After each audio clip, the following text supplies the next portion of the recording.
Hello everyone. सो कैसे हैं आप लोग? आई होप अच्छे होंगे और आपकी प्रैक्टिस अच्छी चल रही थी। सो ये इलिप्स का थर्ड पार्ट है। इसके दो पार्ट ऑलरेडी मैं दे चुकी हूँ, वो आप देख लेना। फर्स्ट पार्ट में इंट्रोडक्शन है और कुछ क्वेश्चंस भी करवाए हैं RD Sharma, MCQ question from question number 1 to 4। Okay, और सेकंड पार्ट आप देख लेना फ्रॉम क्वेश्चन नंबर 5 to 10 है और थर्ड पार्ट में हम लोग बाकी सारे क्वेश्चन देखेंगे। ठीक है, तो स्टार्ट करते हैं आज की क्लास।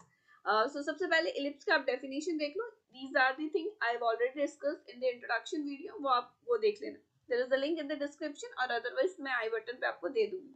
ओके, अब ये देखो स्टैंडर्ड फॉर्म जैसे मैंने बताया था, इलिप्स का दो टाइप होता है, एक होता है हॉरिजॉन्टल और एक होता है वर्टिकल इलिप्स। ठीक है, अब स्टैंडर्ड फॉर्म देखो किस फॉर्म में रहता है। Always ellipse it is in this form, that is x square by a square plus y square by b square equal to 1। तो यहाँ तक क्लियर है। अब देखो उसी के according these are the terms center, vertices, foci, major, minor axis, इसका coordinates रहता है। ठीक है, तो यहाँ पर देखो सेंटर पे एक्सिस का जो इंटरसेक्शन पॉइंट है ये आपका कोऑर्डिनेट हो गया 0 0, दैट इज सेंटर।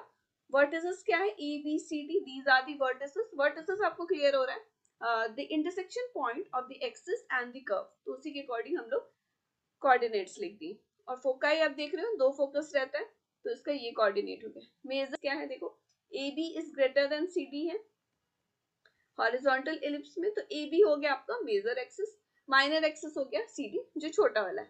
ठीक है, तो ये सारे वैल्यूज आपको याद होना चाहिए, है ना, कि कैसे फाइंड आउट करें। आइदर लैटिस सेक्टम पूछा जाए या डायरेक्टली पूछा जाए तो। ठीक है, अब उसी तरह से आप वर्टिकल एलिप्स भी देख लो। वर्टिकल एलिप्स क्या रहता है? बस दोनों में ये डिफरेंस रहता है हॉरिजॉन्टल और वर्टिकल में, कि हॉरिजॉन्टल में क्या रहता है, देखो a is greater then b और वर्टिकल के केस में b is greater then e। ठीक है, और ये इसेंट्रिसिटी का फॉर्मूला हो गया। इसी तरह से हम लोग इसेंट्रिसिटी फाइंड आउट करते हैं। ओके, और ये जैसे मैंने बताया था eccentricity is always less than 1 in case of ellipse. Parabola में मैंने क्या डिस्कस किया था? e is equal to 1। ठीक है, ये आप ऑलवेज याद रखना। इसेंट्रिसिटी की value it is always 1 in case of a parabola. Ellipse के केस में इट इज लेस देन 1 और हाइपरबोला वो हो जाएगा ग्रेटर देन 1। ठीक है, सो वो उसमें हम लोग अच्छी तरह से हाइपरबोला में पढ़ेंगे। अब देखो जैसे स्टैंडर्ड फॉर्म आपने एक देखा ही, अगर सपोज कर लो स्टैंडर्ड फॉर्म में जैसे अभी आपने यहाँ पर देखा कि सेंटर का कोऑर्डिनेट क्या था 0 0 से, इट मींस दैट वो ओरिजिन पे था। इन केस अगर उसका सेंटर ओरिजिन पे नहीं रहेगा, कोई और पॉइंट दे दिया गया, सपोज यहाँ पर पॉइंट ले लिया गया है एच और के, in that case standard form of ellipse क्या होगा, या फिर आप बोलो इक्वेशन ऑफ इलिप्स क्या होगा। ठीक है, तो सिंपली माइनस एच और माइनस ऑफ के कर देना है, ये हो जाएगा आपका इक्वेशन ऑफ इलिप्स। क्लियर है? और एक्सिस कैसे रहेगा? Parallel to the coordinate axis. Okay, so इस टाइप के क्वेश्चंस अभी हम लोग देखेंगे, आपको अच्छी तरह से और अच्छी तरह से क्लियर हो जाएगा। ये देखो ये एक जनरल फॉर्म है कोनिक सेक्शन का। जैसे कोनिक सेक्शन में जितने भी टाइप्स आगे, जितने भी कर्व फॉर्म होते हैं, आइदर वो सर्कल हो गया, पैराबोला, इलिप्स, हाइपरबोला, ये सारी जितने भी कर्व्स है इस फॉर्म में तो रहेगा ही, because it is a general form of conic section. अब अलग अलग कंडीशन है, जैसे मैंने ऑलरेडी डिस्कस किया है कि सर्कल के केस में क्या था कि h इज इक्वल टू 0 हो जाता है and a equal to b। a equal to b clear हो रहा है? It means that coefficient of x square is equal to coefficient of y square. Okay, ये हो गया आपका सर्कल के केस में ये कंडीशन रहता है। इन द सिमिलर वे अगर पैराबोला की बात करें, उस केस में क्या रहता है? H square equal to A B रहता है। ओके, और अब हम लोग एलिप्स के बारे में बात करें तो एलिप्स के केस में कंडीशन क्या है? H square is less than A B रहता है। ठीक है, तो अब हम लोग बोल सकते हैं that it is a equation of ellipse. Okay, और ये पहला वाला कंडीशन सब में ही रहता है ना, आइदर वो सर्कल हो, पैराबोला हो या हाइपरबोला हो। ओके, तो ये कंडीशन आप जरूर से याद रखना, ये मत भूलना, है ना। चलो अब क्वेश्चंस पे आते हैं फ्रॉम क्वेश्चन नंबर 11। स्टार्ट करते हैं आज की class, that is from question number 11। ठीक है, अब तक हम लोग क्वेश्चन नंबर 10 तक ऑलरेडी देख चुके हैं सारे क्वेश्चंस, वो आप अच्छी तरह से प्रैक्टिस कर लेना। और जो इसका सेकंड वाले पार्ट में मैं क्वेश्चन नंबर 10 बताई थी, वो बहुत ही मोस्ट इंपॉर्टेंट क्वेश्चंस है, वो जरूर साथ कर लेना। अदरवाइज बाकी सारे क्वेश्चंस आप खुद भी ट्राई करोगे, आप हो जाएगा सॉल्व। पर 10 में थोड़ा अलग है, equation of tangent find out करना है ना। उसका मैंने दो मेथड बताया, तो दोनों मेथड आप देख लेना, जो आपको सूटेबल हो उसी से आप बनाना, दोनों आप अच्छी तरह से प्रैक्टिस कर लेना, है ना। चलो स्टार्ट करते हैं फ्रॉम क्वेश्चन नंबर 11। यहाँ पर देखो क्या है, the eccentricity of the ellipse. Ellipse का आप देख रहे हो, जैसे यहाँ पर देखिए आप ये वाला जनरल फॉर्म है ना, तो जनरल फॉर्म में देख रहे हैं इलिप्स का आपको इक्वेशन गिवन है, इसेंट्रिसिटी फाइंड आउट करना है। सो क्या करना होगा? सबसे पहले आपको जिस टाइप के क्वेश्चंस मैं ऑलरेडी बता चुकी हूँ, सबसे पहले आपको क्या करना है, स्टैंडर्ड फॉर्म में कन्वर्ट करना है ना। तो यहाँ लिख देते हैं क्या है, 4x² plus 9y² plus 8x plus 36y plus 4 equal to 0। ठीक है, और इसेंट्रिसिटी क्या होता है, root under 1 minus b² by a²। अभी तुरंत आपने देखा है ना, इसका ये फॉर्मूला होता है। तो सबसे पहले इसको स्टैंडर्ड फॉर्म में लाना होगा। तो यहाँ पर देखो इसको कैसे सॉल्व करेंगे, देखो यहाँ 4x² है या 8x है। ठीक है, तो ये दोनों में सबसे पहले क्या करते हैं, 4 कॉमन ले लेते हैं, तो ये हो जाएगा x² प्लस 2x। ठीक है, उसी तरह y वाला टर्म आप देखो, इसमें क्या कॉमन ले सकते हैं, 9 कॉमन ले सकते हैं, इसमें क्या हो जाएगा y² प्लस 4y। ओके, ये हो गया। अब कांस्टेंट टर्म आपका 4 हो गया, इक्वल टू 0। यहाँ तक क्लियर है, कुछ नहीं है, बस हम लोग कॉमन लिए हैं x वाले टर्म में और y वाले टर्म में। ओके, अब देखो आपको क्या करना है, स्टैंडर्ड फॉर्म में लाना है। स्टैंडर्ड फॉर्म अभी तुरंत आप देखिए क्या होता है, x² by a² plus y² by b² equal to 1। ठीक है, तो आपको इस तरह से न्यूमरेटर में लाना होगा x² और डिनोमिनेटर में a², है ना। तो ये वाले टर्म को हम लोग क्या करते हैं, x प्लस 1 का होल स्क्वायर लिख सकते हैं। कैसे लिखेंगे, यहाँ पर देखो 4 है, x² प्लस 2x, हम लोग इसमें प्लस 1 कर सकते हैं। अब देखो ब्रैकेट अगर ओपन करते हैं तो ये तो 4 हो जाएगा, यानी हम लोग को माइनस ऑफ 4 से, तो यहाँ पर देखो हम लोग प्लस 4 कर रहे हैं तो माइनस 4 देना होगा। इन द सिमिलर वे इसमें भी हम लोग वही करेंगे। यहाँ पर देखो y² प्लस 4y है ना, तो इसमें क्या हम लोग कर सकते हैं, प्लस 4y और प्लस 4 क्योंकि आपको क्लियर हो रहा है। यहाँ पर देखो 2ab है ना, यानी कि a अगर 1 हो गया तो b को हम लोग को 2 लेना होगा, इसलिए हम लोग 2 का स्क्वायर 4 लिए। अब देखो इसमें भी ब्रैकेट ओपन करते हैं तो ये हो जाएगा 36, यानी यहाँ पर माइनस ऑफ 36 हम लोग को देना होगा, और ये हो गया प्लस 4 इक्वल टू 0। तो ये क्लियर है ना। अब देखो 4 और ये वाले होल टर्म को हम लोग क्या लिख सकते हैं बताओ, x प्लस 1 का होल स्क्वायर। ठीक है, अब इधर वाला देखो प्लस 9, ये हो जाएगा y प्लस 2 होल स्क्वायर। ठीक है, और विच इज इक्वल टू, ये जो जितने भी कांस्टेंट टर्म थे इसको हम लोग क्या करेंगे, राइट हैंड साइड में ले जाएंगे। यहाँ देखो प्लस माइनस ऑफ 4 और ये प्लस 4, ये तो कैंसिल आउट हो गया, इधर हो गया 36, है ना। अब देखो 36 को क्या करते हैं, डिवाइड कर देते हैं, तो ये क्या हो जाएगा, x plus 1 whole square divide by 9, और इधर पे y plus 2 whole square divide by 4 which is equal to 1। ये क्लियर हो गया। तो देख रहे हो ये स्टैंडर्ड फॉर्म में आ गया। अगर हम लोग ये होल टर्म को जो न्यूमरेटर में इसको हम लोग कैपिटल X कंसीडर कर लेते हैं, कैपिटल X स्क्वायर और डिवाइड बाय नीचे में 9 को हम लोग 3 स्क्वायर लिख सकते हैं। इन द सिमिलर वे ये वाले हो गया कैपिटल Y स्क्वायर और द 2 स्क्वायर लिख दिए डिनोमिनेटर इक्वल टू 1। तो देख रहे हैं ये स्टैंडर्ड फॉर्म में आ गया ना, इलिप्स को स्टैंडर्ड फॉर्म में हम लोग ले आए। अब क्या है, अब कुछ नहीं, इसेंट्रिसिटी जैसे आपको फाइंड आउट करना था, बस फॉर्मूला में वैल्यूज को पुट अप करना है ना। तो यहाँ पर देखो a स्क्वायर की वैल्यू क्या है, 9 है, और b स्क्वायर आपका 4 है। ठीक है, तो यहाँ पर लिख लेते हैं a स्क्वायर की वैल्यू है 9 और b स्क्वायर की वैल्यू क्या है, 4 है। ठीक है, इसेंट्रिसिटी फाइंड आउट करना, यानी root under 1 minus b² by a²। ठीक है, अब देखो ये स्टैंडर्ड फॉर्म में ले आए ना, इसके बाद आपको कोई भी चीज निकालने बोला हो, either vertices, foci, major axis, minor axis, कुछ भी निकाल सकते हो, है ना। जैसे आप पैराबोला के केस में अगर आप क्वेश्चन उसका किए होगे तो जैसे उसमें सॉल्व करते थे ना, उसको स्टैंडर्ड फॉर्म में ले आते थे, उसके बाद कोई भी टर्म्स आप निकाल सकते हो, कुछ भी बोला जाए। In the similar way ellipse में भी उसी तरह से स्टैंडर्ड फॉर्म में आप जहां ले आए उसके बाद में कोई दिक्कत नहीं है ना। तो यहाँ पर देखो 1 माइनस b² हो गया 4 और बाई 9, इसको सॉल्व करो simply, 9 minus of 4 that is √5 और बाई 3, तो ये सिंप्लिसिटी का वैल्यू हो गया। ठीक है, ऑप्शंस में चेक कर लो, √5/3 दैट इज ये, √5/3 that is option number D, है ना। सो क्लियर हो गया ना। बस देखो आपको जो जनरल फॉर्म दिया है मेन यही पर है कि आप स्टैंडर्ड फॉर्म अच्छी तरह से इसको ले आना कि कहीं मिस्टेक ना हो। ओके, ये क्लियर है। चलो अब आगे बढ़ते हैं, नेक्स्ट क्वेश्चन नंबर 12 देख लो। यहाँ भी सेम क्वेश्चन है, इसेंट्रिसिटी आपको फाइंड आउट करना है। सबसे पहले ये तो सिंपल है, कुछ नहीं है, x² बाई 9 हो गया और ये y² बाई 4 हो गया इक्वल टू 1, है ना। इसेंट्रिसिटी फाइंड आउट करो, सेम ये प्रीवियस वाला नहीं है, प्रीवियस वाला क्वेश्चन देखो इसी तरह से आया था ना, x² by 9 plus y² by 4 equal to 1। Eccentricity की वैल्यू क्या आ गई थी, √5/3, ये भी वही है, यानी इसका भी आंसर क्या होगा, सेम होगा, that is option number C, है ना। क्लियर हो रहा है ना, ये कैसे सॉल्व किए, बस प्रीवियस वाला क्वेश्चन जैसे ही है। देखो यहाँ भी ए स्क्वायर की वैल्यू 9 थी, बी स्क्वायर की वैल्यू 4 थी, इसमें भी सेम है ना। चलो आगे बढ़ते हैं नेक्स्ट क्वेश्चन पे। यहाँ देखो क्वेश्चन नंबर 13, इसमें भी आपको देखो इसेंट्रिसिटी आपको फाइंड आउट करना है ना। क्या है equation, 5x square plus 9y square equal to 1। तो सबसे पहला केस, सबसे पहला स्टेप क्या है कि आप इसको क्या करो, स्टैंडर्ड फॉर्म में ले आओ, है ना। स्टैंडर्ड फॉर्म में ले आते ये हो जाएगा डिवाइड बाई 1/5, और इधर पे क्या हो जाएगा Y square divide by 1/9 which is equal to 1, है ना। तो यहाँ पर देखो ए स्क्वायर की वैल्यू आपको क्या मिल गई 1/5, और बी स्क्वायर की वैल्यू क्या मिल गई 1/9। तो यहाँ पर देख रहे हैं ए इज ग्रेटर देन बी, है ना। इसेंट्रिसिटी का जो फॉर्मूला है उसमें वैल्यू सिंपली पुट अप करना है 1/b square by A square. क्या हो जाएगा बताओ, बी स्क्वायर की वैल्यू क्या है 1/9 है, और ए स्क्वायर क्या है 1/5 है, यानी कि मल्टीप्लाई में 5 हो जाएगा। ठीक है, तो सिंपली सॉल्व करते हैं 1 minus 5/9 and which is equal to, देखो क्या आ जाएगा root under 4/9 and which is equal to 2/3। ठीक है, so option number A is the correct answer. Okay, so ये सारे क्वेश्चंस देख रहे हो कितना इजी है, बस इसेंट्रिसिटी फाइंड आउट करना है, मेन ही कि आप इसको स्टैंडर्ड फॉर्म में ले आओ, उसके बाद तो कुछ नहीं है क्वेश्चन में, है ना। चलो आगे बढ़ते हैं नेक्स्ट क्वेश्चन नंबर 14।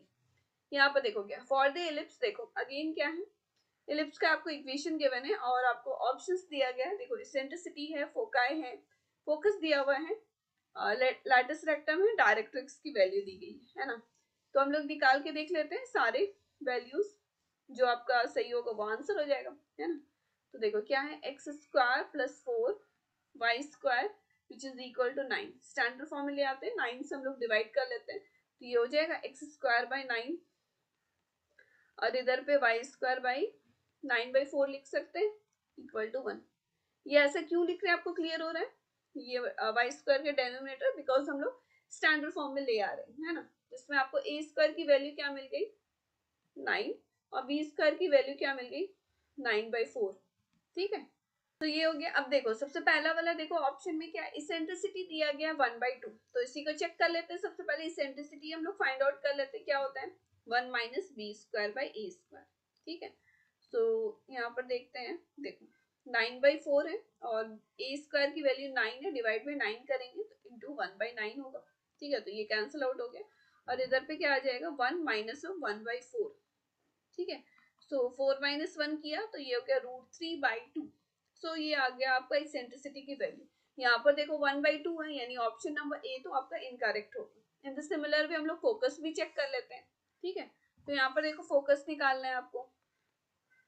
ओके, तो देखो इलिप्स के हॉरिजॉन्टल इलिप्स है ना, ये हॉरिजॉन्टल, ये आपका फोकस रहता है, ये आपका वर्टिसेस रहता है। यहाँ पर आपको दो फोकस रहता है, एक F1 ले लेते हैं और एक F2 ले लेते हैं।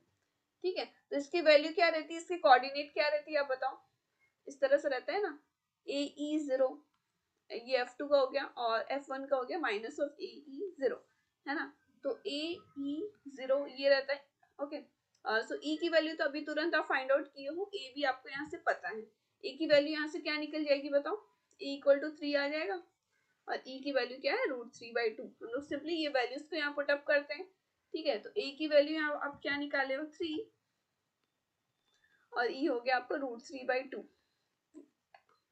फोकस का कोऑर्डिनेट मिल गया, दैट इज 3√3/2, 0। ठीक है, तो ये भी हम लोग चेक कर लेते हैं। यहाँ पर देखो ऑप्शन नंबर सी, यहाँ तो 3√3 है, बाई 2 तो नहीं है, यानी ऑप्शन सी भी आपका इनकरेक्ट है। अब लैटिस रेक्टम भी चेक कर लेते हैं। ठीक है, तो सबसे पहले यहाँ पर देखो लैटिस रेक्टम का फॉर्मूला मैंने क्या बताया था, लेंथ ऑफ लैटिस रेक्टम आप याद करो क्या होता है 2b स्क्वायर बाई ए। तो सिंपली वैल्यूज को पुट अप करना है। बी स्क्वायर की वैल्यू यहाँ पर क्या है, देखो बी स्क्वायर की वैल्यू क्या है 9/4 है ना। तो ये हो गया 9/4, और डिवाइड बाई ए रहता है, ए की वैल्यू क्या है 3 है। ओके, तो यहाँ डिवाइड बाई 3 होगा, तो इसको हम लोग लिख सकते हैं 1/3। सिंपली इसको सॉल्व करो, यहाँ पर देखो ये क्या आ जाएगा 3/2, है ना। तो लैटिस रेक्टम क्या आ गया 3/2, हम लोग चेक कर लेते हैं। Yes it is correct, lattice rectum आपको 3/2 है। सो इसी तरह से आपको ऑप्शन चेक करना होगा, जो करेक्ट होगा वो आंसर हो जाएगा। ये तो यहाँ पर देख रहे हैं हम लोग इसेंट्रिसिटी की वैल्यू आ गई थी √3/2, तो ये तो नहीं था, फोकस निकाले ये भी नहीं था। So let us rectum that is option number B is the correct answer. Clear है?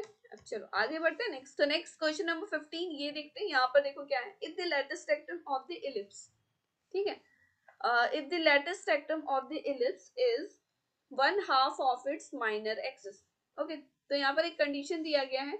ये क्या है, लेटेस्ट रेक्टम क्या बोला गया, लेटेस्ट रेक्टम का लेंथ लिख लेते हैं 2b² ये किसके इक्वल है, 1/2 of its minor axis, 1/2 of minor axis, length of minor axis क्या पढ़े हो 2b, ठीक है। तो क्लियर हो रहा है ना, जैसे मैंने ऑलरेडी बताया है, अगर आपका इलिप्स का ये नहीं दिया है कि कौन से इलिप्स लेना है, स्टैंडर्ड फॉर्म नहीं गिवन है, आइदर वो हॉरिजॉन्टल है या वर्टिकल एलिप्स, ये नहीं पता है, तो हमेशा पहला प्रेफरेंस हम लोग हॉरिजॉन्टल एलिप्स को ही देंगे, है ना, उसी के फॉर्मूलास हम लोग लिखेंगे। ओके तो यहाँ पे देखो माइनर एक्सिस क्या हो गया 2b हो गया। क्लियर है? आपको क्या निकालना है, इसेंट्रिसिटी की वैल्यू चाहिए, फॉर्मूला आपको पता है क्या होता है, E equal to √1 minus b² by a², है ना, यानी आपको b² की वैल्यू चाहिए या तो a² की वैल्यू चाहिए, तभी आपका इसेंट्रिसिटी फाइंड आउट होगा। ओके तो यहाँ देखो 2 कैंसिल हो गया, ये b भी एक कैंसिल हो गया, यानी कि आपको 2b इक्वल टू a मिल गया, ठीक है। तो यहाँ पर देखो आपको a की वैल्यू मिल गई, सिंपली a की वैल्यू को यहाँ पर पुट अप करते हैं तो देखते हैं इसेंट्रिसिटी का वैल्यू फाइंड आउट होता है या नहीं, है ना। तो b² a² की वैल्यू के हम लोग क्या लिख सकते हैं बताओ, 4b² लिख सकते हैं, ठीक है। तो सिंपली यहाँ 4b² लिख लेते हैं, तो देखो b² तो कैंसिल हो गया, यानी ये क्या आ गया 1 माइनस ऑफ 1/4, सॉल्व किया 4 माइनस 1 दैट इज √3/2। क्लियर है? अब देखो ऑप्शन में चेक कर लेते हैं, option number C is the correct answer. Clear हो गया? सिंपली कुछ नहीं था, एक कंडीशन गिवन था, उससे आपको एक वैल्यू मिल गया, उसको सिंपली पुट अप किए हैं and you get the answer.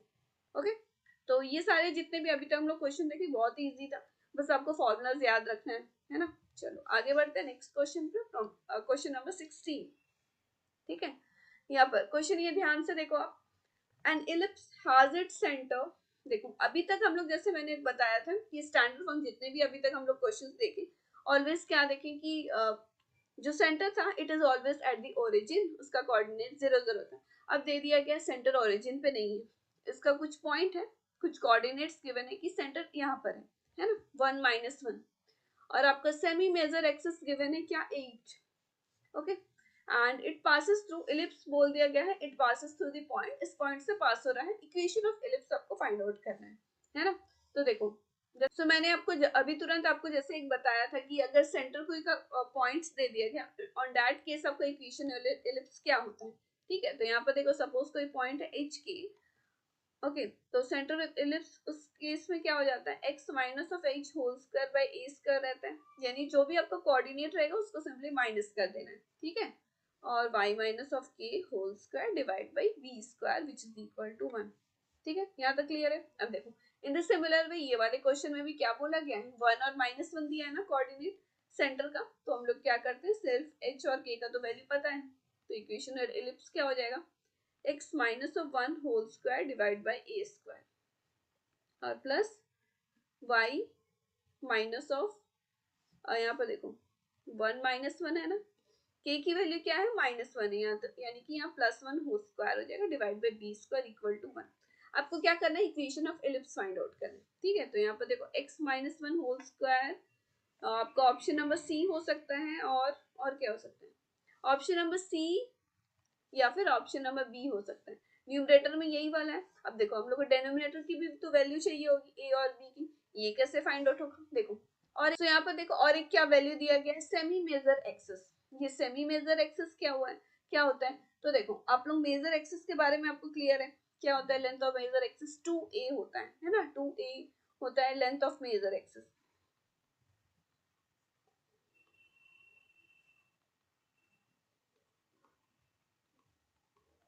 ठीक है, ठीक है।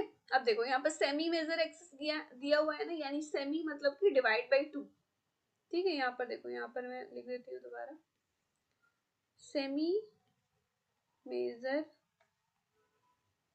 एक्सिस, देखो मेजर एक्सिस की वैल्यू क्या रहती है 2a रहता है, सेमी मेजर एक्सिस यानी डिवाइड बाय 2 कर दिया, यानी a की वैल्यू आपको क्या गिवन है 8 दिया हुआ है, ठीक है। तो हम लोग को तो यही a और b का वैल्यू चाहिए था, a का वैल्यू तो पता लग गया है ना, तो सिंपली हम लोग यहाँ लिख लेते हैं x minus 1 whole square by a² यानी कि 8 स्क्वायर दैट इज 64 और प्लस y प्लस 1 का square divide by b square. आपको b की वैल्यू भी पता होनी चाहिए। इसको सपोज करो इक्वेशन 1 ले लेते हैं, है ना।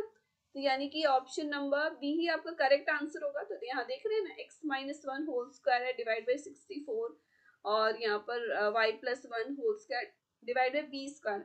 तो b की वैल्यू भी फाइंड आउट कर लेते हैं। तो b की वैल्यू देखो अब कैसे फाइंड आउट होगी। अब देखो क्वेश्चन में क्या था, एक और आपका कोऑर्डिनेट दिया गया था 1 और 3, बोला गया था कि ये जो इलिप्स है इस पॉइंट से पास होता है, दिया गया था ना।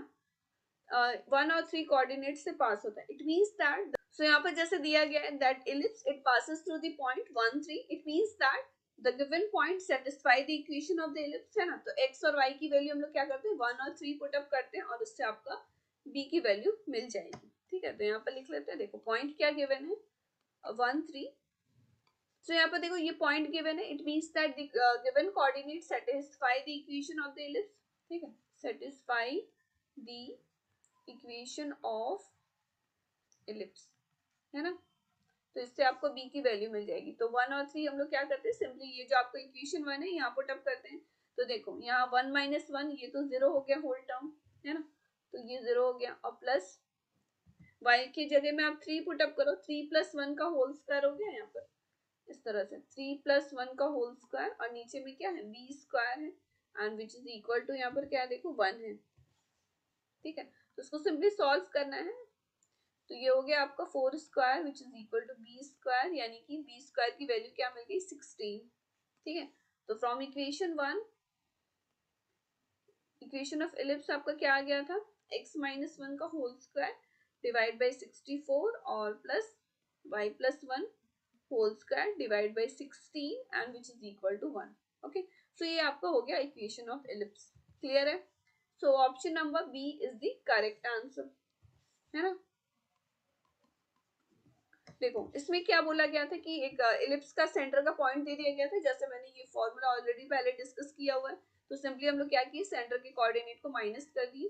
ओके, और सेमी मेजर एक्सिस गिवन था, यहाँ पर देखो 8 था। इट मींस दैट a की वैल्यू 8 गिवन थी और आपको b फाइंड आउट करना था। एक पॉइंट भी गिवन था कि that ellipse passes through this point. तो हम लोग सिंपली सॉल्व करके आपको b की वैल्यू मिल गई और इसको सिंपली वैल्यूज को पुट अप किए हैं और आपका इक्वेशन ऑफ इलिप्स आ गया। ठीक है, तो ये थोड़ा डिफरेंट टाइप का क्वेश्चन था इन कंपैरिजन टू अदर्स। बाकी में क्या था, सिर्फ एसेंट्रिसिटी आपको अभी तक फाइंड आउट करने बोला गया। ठीक है, तो ये क्वेश्चन भी आप अच्छी तरह से प्रैक्टिस कर लेना। अब चलो आगे बढ़ते हैं नेक्स्ट क्वेश्चन नंबर 17 में। तो यहाँ पर देखो क्या है, the sum of the focal distances of any point on the ellipse.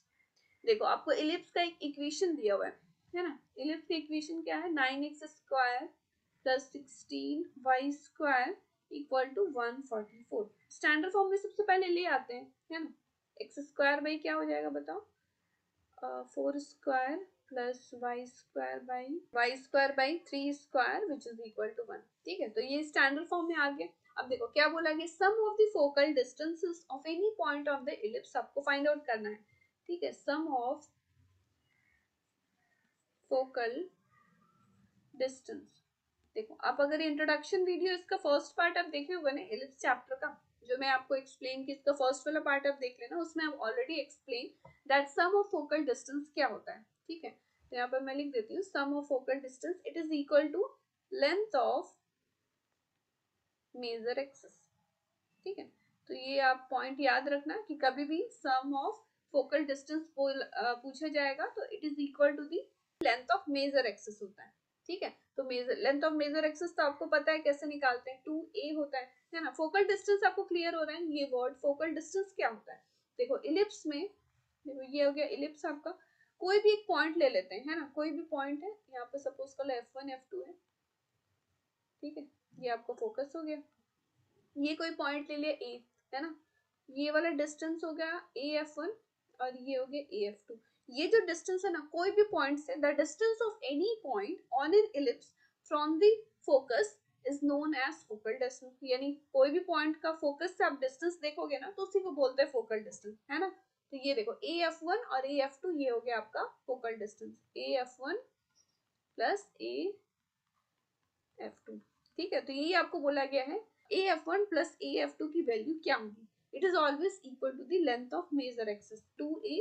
a की वैल्यू यहाँ पर देखो क्या है देखो यहाँ ए स्क्वायर की वैल्यू क्या है 16 है, यानी ए आपका क्या मिल जाएगा 4, 2 इंटू 4 कर दिया विच इज इक्वल टू 8, है ना। ऑप्शन में आप चेक कर लो, option number D is the correct answer. Clear हो गया, तो ये आप ये पॉइंट मार्क कर लो, ये याद रखना।